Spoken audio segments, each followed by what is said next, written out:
All right, kids, it is Tuesday, Delo week day number 2. Let's begin with a warm-up of a 600 on the first round, a 400 on the second round. You can choose row or run, your choice. Then come inside for some seated hip swivels.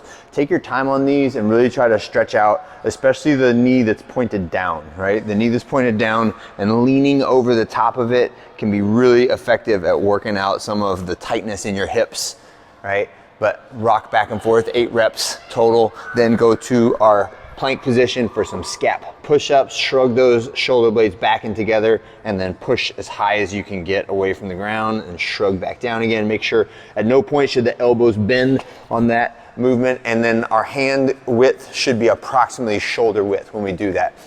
Next one, seal to cat-cow. So arch up into the seal position, and then cat, and then cow, right?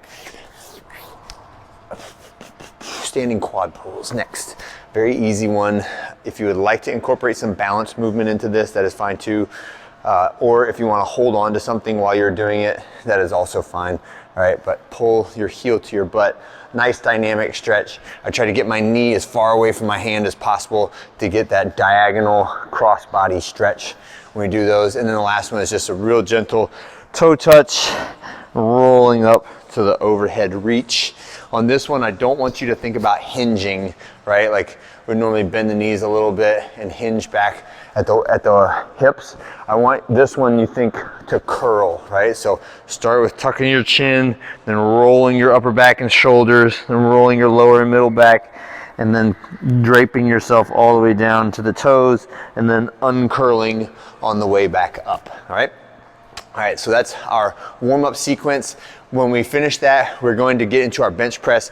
Bench press today is going to be for load, and the load will be relatively significant up to heavy doubles, right? And that's just where we're at in the strength training cycle. We're still gonna hit those numbers, and you're gonna have a relatively light superset in between each one.